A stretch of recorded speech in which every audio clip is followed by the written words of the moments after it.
የተከበራችሁ የፈታ ቤተሰቦች በእያላችሁበት ሰላምታችን ይድረሳችሁ። ከፈታ ዴይሊ ለተሰኙ የረፋድ መረጃ ወደ እናንተ ልናደርስ ተገኝተናል።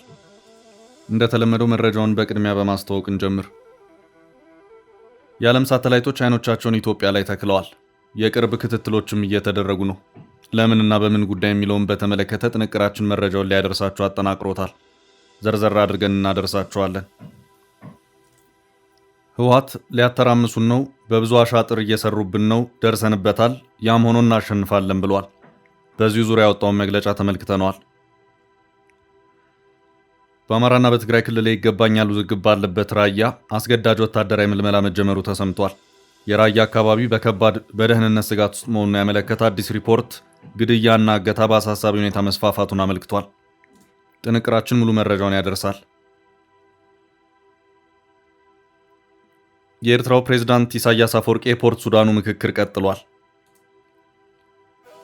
ፕሬዝዳንቱ በፖርት ሱዳን በጀነራሉ ከሚመራው አስተዳደር ሲቪል ምክር ቤት አመራሮች ጋር በተከታታይ መክረዋል። መረጃው የዕለቱ ጥንቅራችን አካል ነው። በህወሓት በኩል የአማራ ክልል ኃይሎች ከወልቃይት ለቃችሁ ውጡ የሚሉ ይዘት ያላቸው ተከታታይ ማሳሰቢያዎች እየተሰሙ ባሉበት በነ ኮሎኔል ደመቀ ዘውዴ የሚመራው አስተዳደር ምላሽ ሰጥቷል። ህወሓትን ጨምሮ የትግራይ ፖለቲካ ፓርቲዎች እንዲሁም የትግራይ ማህበራዊ ተቋማት ተከታታይ መግለጫዎች ባወጡበት በወልቃይት ጉዳይ ከአማራ ክልሉ አስተዳደር በኩል ምን ተባለ የሚለውን ከጥንቅራችን ይሰማሉ። አማራ ባንክ የቀድሞ አመራሮቹን በፍርድ ቤት በሙስና ክስ ችሎት ላይ አቁሟል። 1 ቢሊዮን ብር ለሚጠጋ ኪሳራው የቀድሞ አመራሮቹን በህግ ተጠያቂ ማድረጉን ከባንኩ የተሰማ መረጃ አለ፣ እንመለከተዋለን። እስከ ጥንቅራችን ፍጻሜ አብራችሁን ቆዩ። የምንለቃቸው ዕለታዊ ትኩስ ዜናዎች እንዲደርሷችሁ ላይክ፣ ሼር፣ ሰብስክራይብ ማድረግ እንዳትረሱ።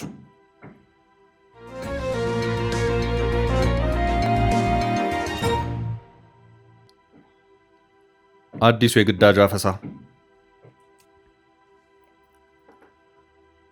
በአማራና በትግራይ ክልል የይገባኛል ውዝግብ ባለበት ራያ አስገዳጅ ወታደራዊ ምልመላ መጀመሩ ተሰምቷል። የራያ አካባቢ በከባድ የደህንነት ስጋት ውስጥ መሆኑን ያመለከተ አዲስ ሪፖርት ግድያና እገታ በአሳሳቢ ሁኔታ መስፋፋቱን አመልክቷል። ዋዜማ ከአካባቢው ነዋሪዎች ከተጎጆችና ቤተሰቦቻቸው መረጃ ማሰባሰቡን በገለጸበት በዚሁ ሪፖርት በተለይ በራያ 5 ወረዳዎች ሰዎችን አግቶ ማስለቀቂያ ገንዘብ መጠየቅ፣ ታዳጊዎችን ጨምሮ ዜጎችን አስገድዶ በማገት የታጣቂ ቡድን አባላት እንዲሆኑ መመልመል እየተስፋፋ መጥቷል ሲል አመልክቷል። ይህ እገታ፣ ዘረፋና ግድያ ማንነትንና የፖለቲካ አመለካከትን መሰረት አድርጎ ጭምር የሚካሄድ በመሆኑ ፖለቲካው ለወንጀል ድርጊት ሽፋን ለመሆኑ ምስክር ነው ይላሉ ወንድማቸውን 600 ሺህ ብር ከፍለው ከእገታ ያስለቀቁና በውጭ ሀገር የሚኖሩ እማኝ። እንደየአካባቢው ቢለያይም በዚህ ድርጊት በዋናነት የትግራይ ጊዜያዊ አስተዳደር ጸጥታ አባላት ነን በሚሉ ታጣቂዎች የሚፈጸም ሲሆን የአማራ ፋኖ ታጣቂዎች ናቸው የተባሉ ቡድኖችም በድርጊቱ ውስጥ ተሳታፊ መሆናቸውን እንደሚያውቁ ነዋሪዎች ይናገራሉ። እየተስፋፋ የመጣው ህገወጥነት ለተራ ዘራፊና ቀማኛ ምቹ በመሆኑ የወንጀሉ ተሳታፊዎችን በእርግጠኝነት ለመለየት አደናጋሪ መሆኑን አንድ የአላማጣ ከተማ መምህር ስለ ጉዳዩ በሰጡት ቃል አመልክተዋል። ግድያና እገታ በተደጋጋሚ በሚፈጸምባት ራያ አላማጣ ከተማ ባለፈው ሳምንት 2 ወጣቶች በተከታታይ ተገድለዋል። አንድ ማንነቱ ያልታወቀ ወጣት ህዳር 13 2018 ዓ.ም በአላማጣ ከተማ ገበያ አካባቢ ተገድሎ የተገኘ ሲሆን በተመሳሳይ ህዳር 15 2018 ዓ.ም አብዲ መኮንን የተባለ ወጣት ተገድሏል። በአማራ ክልል በኩል የተቋቋመው አስተዳደር ከመፍረሱ በፊት የአማራ ፖሊስ አባል እንደነበር የተገለጸው አብዲ የተገደለው በዕለቱ ምሽት 2 ሰዓት ገደማ የትግራይ ጊዜያዊ አስተዳደር ታጣቂዎች ናቸው በተባሉ ግለሰቦች በጩቤ ተወግቶ መሆኑን ባልደረቦቹ ለዘገባው ተናግረዋል። ከግድያው በተጨማሪ አንድ የሃይማኖት አባትን ጨምሮ በርካቶች በታጣቂዎች መታገታቸውን ነዋሪዎች ገልጸዋል። ቀሲስ ናየው ደረበው የተባሉ የአቦ ገብረ መንፈስ ቅዱስ ቤተክርስቲያን አስተዳዳሪ ህዳር 18 2018 ዓ.ም ከኮረም ከተማ በምሽት በታጣቂዎች ታፍነው መወሰዳቸውን የከተማዋ ነዋሪዎች አመልክተዋል። ታጣቂዎች ያፈኗቸውን የሃይማኖት አባትና ወጣቶችን ለመልቀቅ እስከ 1 ሚሊዮን ብር እንደሚጠይቁ ምንጮች ገልጸዋል። በፖለቲካ አመለካከትና ለገንዘብ የሚታፈኑ ሰዎች አካላዊ ድብደባ እንደሚፈጸምባቸውም ከዚህ ቀደም ታግተው የነበሩ ግለሰቦች ገልጸዋል። ባለፈው 1 ወር ገደማ ውስጥ በትግራይ ጊዜያዊ መንግስት ታጣቂዎች ከታፈኑ የሃይማኖት አባቶች መካከል ከ1 ዓመት በፊት እንደ አዲስ የተቋቋመው የራያ ሀገረ ስብከት ሂሳብ ሹም መምህር ሀረገወይን አያሌው፣ የቅልሻ ደብረ ሰላም መድኃኔዓለም ቤተክርስቲያን አስተዳዳሪ ሊቀ ስዩማን ቀሲስ ካህሳይ መረሳ፣ የራያ አላማጣ ቤተ ክህነት ጽሕፈት ቤት ኃላፊ መርጌታ የማነ ብርሃን ታፈሰና ሌሎች ወጣቶች ይገኙበታል። ከፖለቲካ አመለካከት ልዩነት በተጨማሪ ከገጠር እስከ ከተማ ገንዘብ ያላቸው ሰዎች በየጊዜው በታጣቂዎች እንደሚታገቱ በዚሁ የዋዜማ ዘገባ ተመላክቷል። አንድ የአላማጣ ከተማ ነዋሪ እናት የታገተ ልጃቸውን ለማስለቀቅ የአንገትና የግንባር ወርቃቸውን ሸጠው ለታጣቂዎች 400 ሺህ ብር ከፍለው ማስለቀቃቸውን ይናገራሉ። እጃቸው ላይ ገንዘብ የሌላቸው ቤተሰቦቻቸው የታገቱባቸውን ሰዎች ለማስለቀቅ መሬት ከመሸጥ እስከ እርጥባን እስከተባለ አደባባይ ልመና ደርሰዋል። የትግራይ ጊዜያዊ መንግስት ታጣቂዎች ከዚህ ቀደምም በፖለቲካ አመለካከት ላይ የተመሰረተ እስር ሲፈጽሙ የነበረ ቢሆንም የማስለቀቂያ ገንዘብ መጠየቅ የጀመሩት ከቅርብ ጊዜያት ወዲህ ነው። የሃይማኖት አባቶችን ጨምሮ ግድያና እገታ በተደጋጋሚ የሚፈጸመው አላማጣ፣ ኮረም፣ ዛታ፣ ኦፍላና አዘቦ ባሉ የራያ ወረዳዎች ውስጥ ነው። ከእገታ ድብደባና ንብረት ዘረፋ በተጨማሪ በአንዳንድ የገጠር አካባቢዎች ወጣቶችን በግዳጅ ለወታደራዊ ስልጠና የመመልመል እንቅስቃሴ እየተደረገ መሆኑን ነዋሪዎች ጠቁመዋል።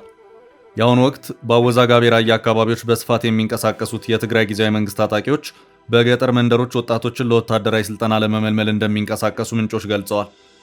የፋኖ ታጣቂዎች አልፎ አልፎ በሚንቀሳቀሱባቸው ውስን የገጠር አካባቢዎች ላይ ወጣቶች እንዲቀላቀሏቸው እኛ እየታገልን እናንተ ምን ትሰራላችሁ በሚል ጫና እንደሚፈጥሩ ምንጮቼ መረጃውን አድርሰውኛል ሲልም ዋዜማ በዚሁ ዘገባው አመላክቷል። የትግራይ ጊዜያዊ መንግስት ታጣቂዎች በአማራ ክልል በኩል በተሰየመው አስተዳደርና በአካባቢ ኮማንድ ፖስት ስር የሚመሩ የመንግስታዊ ተቋማትን በኃይል እየተቆጣጠሩ ነው ተብሏል። ባለፉት 2 ሳምንታት ውስጥ የሥራ ኃላፊዎችን በዛቻና ማስፈራሪያ እንዲለቁ በማድረግ የጤና የውሃና ትራንስፖርት ተቋማትን መቆጣጠራቸው ተመልክቷል። የትግራይ ጊዜያዊ መንግስት ታጣቂዎች ግድያ፣ እገታ፣ ዘረፋና የተቋማት ኃላፊዎችን በጫና ስራ የሚያስለቅቁባቸው አካባቢዎች የፌዴራል መንግስት ያሰማራው ኮማንድ ፖስት መኖሩ ይታወቃል። ይሁን እንጂ ኮማንድ ፖስቱ ግጭት እንዳይፈጠር በሚል የትግራይ ኃይሎችን እንቅስቃሴ ማስቆም አለመቻሉን ለጉዳዩ ቅርበት ያላቸው አንድ የአካባቢው ባለስልጣን ተናግረዋል።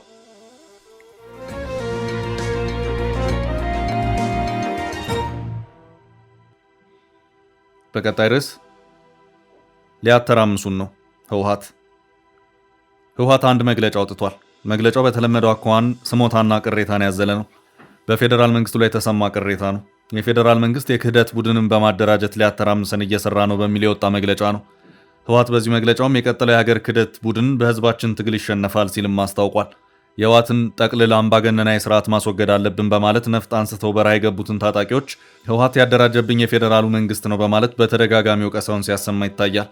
ታጣቂዎቹ ከፌዴራሉ መንግስት ጋርም ሆነ ከየትኛውም ኃይል ጋር ግንኙነት የለንም፣ ጭቆና አንገፍግፎን በራሳችን ነፍጥ ያነሳን የነጻነት ተዋጊዎች ነን እያሉ ይገኛሉ።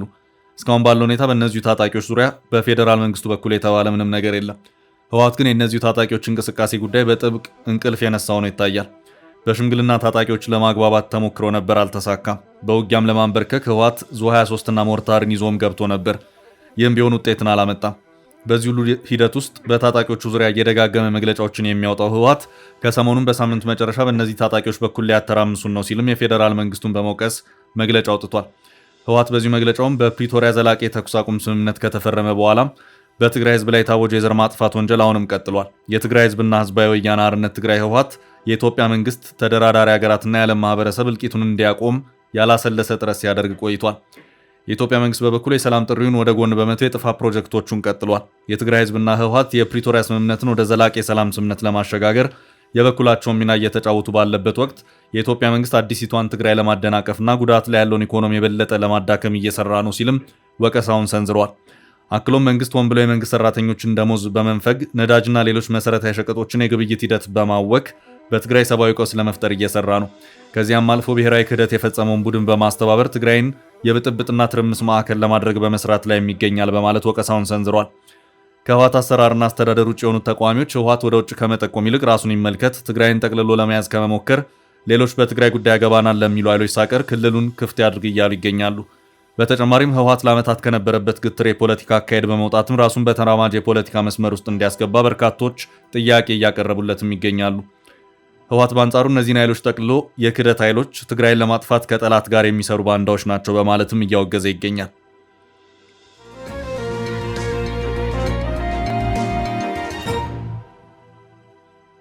በቀጣይ ርዕስ የዓለም ሳተላይቶች ኢትዮጵያ ላይ።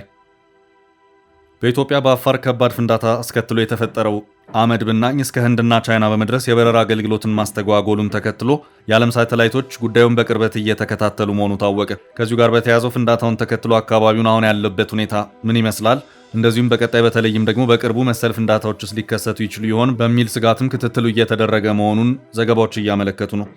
ክትትሉን እያደረጉ ያሉት በቴክኖሎጂ የበለጸጉት ሀገራት ናቸው። በአሁኑ ሰዓትም ከዚያስ በሚለው ጉዳይ ዘገባዎች እየተሰሩም ጭምር ሲሆን ሮይተርስ የዜና ወኪልና አሶሺየትድ ፕሬስ ዛሬም ድረስ በዘገባዎቻቸው እንደቀጠሉ ናቸው። አሶሺየትድ ፕሬስ ከሰሞኑ ባሰራጨው ዘገባው በአፋር የተከሰተው ፍንዳታ እጅግ ከባድ ቢሆንም በፍንዳታው ቦታ በሰው ላይ የደረሰው አንዳች አይነት ጉዳት አለመኖሩ ተረጋግጧል ሲልም አስታውቋል። የፍንዳታው አመድ ብናኝ በደረሰባቸው አንዳንድ ሀገራት የጤና ምርመራዎችና የተበከለ አየር ናሙናን ወስዶ የመመርመር ስራዎች ታይተዋል።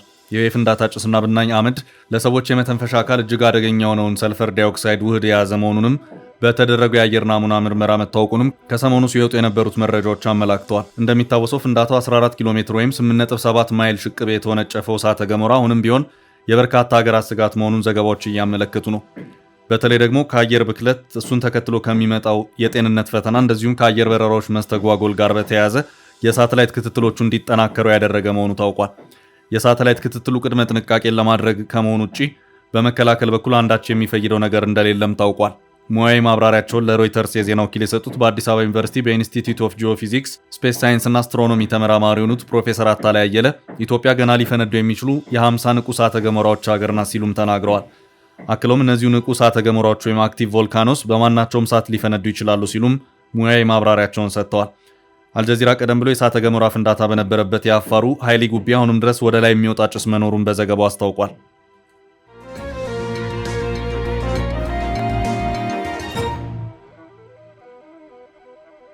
በቀጣይ መረጃችን እነ ኮሎኔል ደመቀ በወልቃይት ለህወሓት ምላሽ ሰጡ።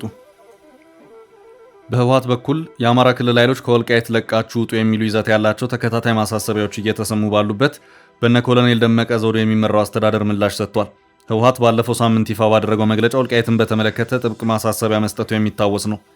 ህወሓት ትላንት የዘር ማጥፋት የፈጸሙት በአካባቢው ያሉ አንድም ተፈናቃይ አይመለስም ያለ ሲሆን የፌዴራል መንግስት የተወሰኑ ተፈናቃዮችን በአውሮፕላን አሳፍሮ ለመመለስ ሙከራ ማድረጉንም ተችቷል።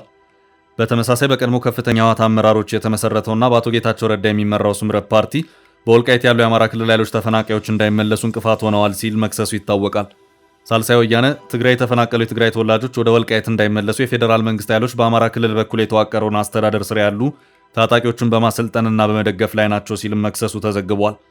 ዓለም አቀፍ የትግራይ ማህበራትም መሰል ይዘት ያሏቸውን ክሶች በይፋዊ መግለጫ ሲያስተጋቡ ቆይተዋል። በአማራ ክልል በኩል በእነ ኮሎኔል ደመቀ ዘውዱ የሚመራው የወልቃይት አስተዳደር ነፃነታችንን አሳልፈን አንሰጥም ሲል ጥብቅ ማሳሰቢያ ሰጥቷል። በአማራ ክልል የወልቃይት ጠገዴ ሰቲት ሁመራ ዞን ምስረታ 5ኛ ዓመት በትላንትናው ዕለት መከበሩን የዞኑ ኮሚኒኬሽን አስታውቋል። በዚህ ሰቲት ሁመራ ከተማ በተከናወነው በዓል ላይ ንግግር ያደረጉት የዞኑ ዋና አስተዳዳሪ አቶ አሸተ ደምለው አስተዳደራዊ ምስረታ በዓላችንን ስናከብር እልፍ አላፍ ወገኖቻችን የከፈሉትን ውድ ሕይወታቸውን በማስታወስ ነው በማለት የተናገሩ ሲሆን የወልቃይት ህዝብ በርስቱ ለዘመናት ሲገደልና ሲፈናቀል መቆየቱን አውስተዋል። አመራሩ ይህን አረመኔያዊ ተግባር የፈጸመው የህወሓት ቡድን በተባበረ ክንድ ላይመለስ ተከዜን ተሻግሮ እንዲሄድ ሆነዋል። የወልቃይት ህዝብ ነፃነቱን ካረጋገጠ 5 ዓመት ሞልቶታል ሲሉ መናገራቸውን ኮሚኒኬሽኑ ባሰራጨው መረጃ አስታውቋል። በሌላ በኩል ያልተቋረጠ የትውልድ ቅብብሎች ትግል የዛሬውን ነፃነት ቀን አጎናጽፎናል ያሉት ደግሞ የዞኑ ምክትል አስተዳዳሪና የሰላምና የጸጥታ መምሪያ ኃላፊ ኮሎኔል ደመቀ ዘውዱ ናቸው። ኮሎኔል ደመቀ በዕለቱ ሲናገሩ የወልቃይት ጠገዴ ህዝብ ለማንነቱ የታገለ ነው። የወልቃይት ጠገዴ አማራ ማንነትና ወሰን አስመላሽ ኮሚቴ ህገ መንግስቱን መሰረት በማድረግ አማራ ማንነቱን ለማስመለስ በአስቸጋሪ ጊዜ በመተባበር ጥያቄውን በማቅረብ እውነትን የያዘ በመሆኑ አሸናፊ ሆኗል በማለት ተናግረዋል። የወልቃይት ጠገዴ አማራ ወሰንና ማንነት አስመላሽ ኮሚቴ ዘርፈ ብዙ ውጤቶችን ማስመዝገቡንም ኮሎኔል ደመቀ ዘውዱ ገልጸዋል። በዚህም ህዳር 21 2013 ዓ.ም የዞኑ አስተዳደር መመስረቱንና ለነፃነቱ ለወሰንና ማንነቱም እየታገለ እንደሚገኝ ተናግረዋል። ኮሚቴውና የዞኑ አስተዳደር ችግሮችን በሰላማዊ ንግግር ለመፍታት ብዙ ርቀት መሄዱን ያነሱት ኮሎኔል ደመቀ ለዚህም አቶ ጌታቸው ረዳ ወደ ዞኑ ማቅናታቸውን በማሳያነት አቅርበዋል።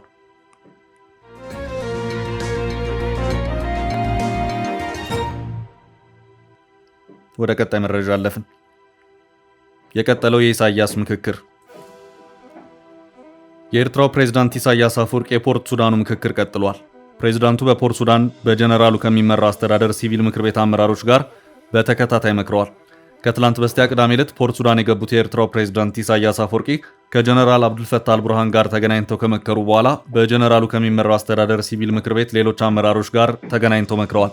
ፕሬዝዳንት ኢሳያስ አፈወርቂ በፖርት ሱዳን መንግስት የእንግዳ ማረፊያ ከዳርፉር ክልል ርዕሰ መስተዳደር ሚኒአር ኮሚናዊ ጋር እና ዶክተር አልቲጃኒ አልሲሲ ጋር ተገናኝተዋል። ውይይቶቹ በሱዳን አጠቃላይ ሁኔታና ወቅታዊውን ችግር ለመፍታት በሚቻልባቸው መንገዶች ላይ ያተኮሩ ናቸው ተብሏል።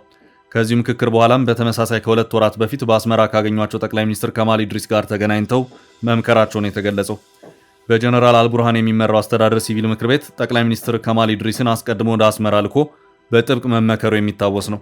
ይህ ምክክር ተከትሎ በአስመራ አውራ ጎዳናዎች ፕሬዝዳንት ኢሳያስ አፈወርቂና ጠቅላይ ሚኒስትር ከማል ኢድሪስ ሲንቀሳቀሱ ኢሳያስ ለአልቡርሃን አስተዳደር ያላቸውን ድጋፍ ሲገልጹ የሚያመለክቱ ምስሎች የሚዲያዎችን ትኩረት መሳባቸው ይታወሳል። ለእሁድ አጥቢያ በፖርት ሱዳን ጠቅላይ ሚኒስትር ከማል ኢድሪስና ፕሬዝዳንት ኢሳያስ አፈወርቂ ተገናኝተው የመከሩ ሲሆን እንደ ኤርትራ የማስታወቂያ ሚኒስትር መረጃ መሰረት ምክክሩ ወቅታዊ ጉዳዮች ላይ እንዲሁም በሁለቱ ሀገራት የሁለትዮሽ ግንኙነት ላይ ትኩረት ማድረጉ ተገልጿል። በፖርት ሱዳን ኢሳያስ አስቀድመው ከአልቡርሃን ጋር መምከራቸው ይታወቃል። ፖርት ሱዳን በአሁኑ ወቅት የጀነራል አልቡርሃን የሚመራው የሱዳን ጦር ሳፍ መቀመጫና የሀገሪቱ ዋና የንግድና የሎጂስቲክስ መግቢያ ነው።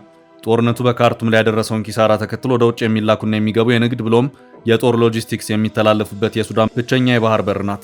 ኤርትራ በጀነራል አልቡርሃን በሚመራው የሱዳን ጦር ግልጽና ጽኑ ድጋፍ ትሰጣለች በሚል ከዚህ ቀደም የተለያዩ ሪፖርቶች ይፋ ሆነዋል። ይህ ድጋፍ ወታደራዊ እርዳታዎችን፣ የሎጂስቲክስ አቅርቦቶችንና የኤርትራ የጦር መርከቦች በፖርት ሱዳን አካባቢ መገኘታቸውን ሊያካትት ይችላል ተብሎ ይታመናል። ይህን ተከትሎም በጀነራል መሐመድ ሐምዳን ዳጋሎ የሚመራው አርኤስኤፍ ከጎረቤት ሀገሮች የሚነሱ የጦር ጀቶችና ሰው አልባ አውሮፕላኖች ላይ ጥቃት እንደሚያደርስ ማስጠንቀቁ ይታወቃል። የጀነራሉ ማስጠንቀቂያቸው በተለይ ግብጽ ላይ ያነጣጠረ መሆኑ ቢታመንም ከዚህ ቀደም የወጡ አንዳንድ ሪፖርቶች የሱዳን መንግስት የጦር አውሮፕላኖቹን ከፈጥኖ ደራሽ ኃይሉ ጥቃት ለመጠበቅ ሲል ከፖርት ሱዳን ወደ ኤርትራ መዲና አስመራ ማዘዋወሩን አመልክተው ነበር።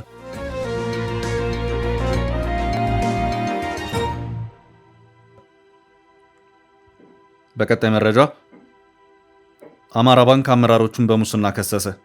በሚሊዮኖች ምዝበራ። በአገሪቷ በባንክ ምስረታ ታሪክ ከከፍተኛ የባለድርሻ መጠንና መነሻ ካፒታል ይዞ እንደተቋቋመ የሚነገርለት የአማራ ባንክ የመጀመሪያ ዓመታት ጉዞ በኪሳራ የታጀበ ነበር። ባንኩ ወደ 1 ቢሊዮን ብር የሚጠጋ ኪሳራ ገጥሞታል። በቀድሞ አመራሩና የሙስና ተግባር እና የተሳሳተ አመራር እንዲሁም ከፍተኛ መጠን ያለው መጥፎ ብድር የባንኩን ጤናማ የፋይናንስ ጉዞ ላይ እክል የፈጠረ መሆኑ ይነገራል። 1 ቢሊዮን ብር ለሚጠጋ ኪሳራው የቀድሞ አመራሮቹን በፍርድ ቤት ተጠያቂ ለማድረግ ክስ መመስረቱ ተሰምቷል። ሙስናና የተሳሳተ አመራር ለክስተቱ መንስኤ መሆኑን የአሁኑ አመራር ከሰሞኑ ገልጸዋል። የአሁኑ የባንኩ ፕሬዝዳንት አቶ ዮሐንስ አያሌ ወደ ባንኩ ማኔጅመንት በመጡ ጊዜ የገጠማቸውን ችግር ከሰሞኑ አንድ መድረክ ላይ በዝርዝር አስረድተዋል። የተሳሳተ ውሳኔና አመራር፣ መጠነ ሰፊ ሙስና የባንኩን የፋይናንስ ጤና አቃውሰውት ነበር ብለዋል። ያንን ያደረጉ ሰዎች አሁን በፍርድ ቤት እንዲጠየቁ እየተደረገ ነው ሲሉ ባንኩ በቀድሞ አመራሩ ላይ ሕጋዊ እርምጃ እየወሰደ መሆኑን አመልክተዋል።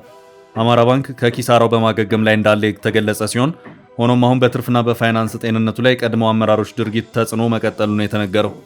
በዓመቱ የመጀመሪያ ሩብ ዓመት ላይ ባንኩ 924 ሚሊዮን ከታክስ መልስ ማትረፉ ተነግሯል። ሆኖም ሊያገኘው ይገባ የነበረው ትርፍ 1.6 ቢሊዮን ሲሆን በሙስናና ተያያዥ ወንጀሎች ከትርፉ 655 ሚሊዮን ብር እንዲያጣ መሆኑ ተብራርቷል። ባንኩ ከውጭ ምንዛሬ ጋር በተያያዘ 367 ሚሊዮን ብር ሲያጣ የ18 ሚሊዮን ዶላር ውጫዊ ብድር እንዳለበት ተገልጿል። በዓመቱ 3.6 ቢሊዮን ብር የማትረፍ እቅድ መያዙም ተነግሯል። ፕሬዝዳንቱ አቶ ዮሐንስ ባንኩ በማገገም ሂደት ላይ መሆኑን ገልጸዋል። ለባንኩ የመነሻ ኪሳራ ይጠየቃሉ ከተባሉ አመራሮች መካከል የቀድሞ የቦርድ ሊቀመንበሩ አቶ መላኩ ፈንታ እንደሚገኙበት ፍንጭ የተሰጠ ሲሆን ከባንኩ ኪሳራው ዝግብ ጋር በዋናነት ስሙ የሚነሳ ሲሆን በባንኩ ውስጥ ባለድርሻ የሆኑና ከባንኩ ለድርጅቶቻቸው ያልተገባ ወይም በባንክ ባለሙያዎች አገላለጽ መጥፎ ብድር የወሰዱም በሕግ ሊጠየቁ እንደሚችሉ መረጃው ጠቁሟል። ውድ ቤተሰቦቻችን ለዛሬ ያዝንላችሁን ርዕሰ ጉዳዮች እዚህ ላይ ቋጨን።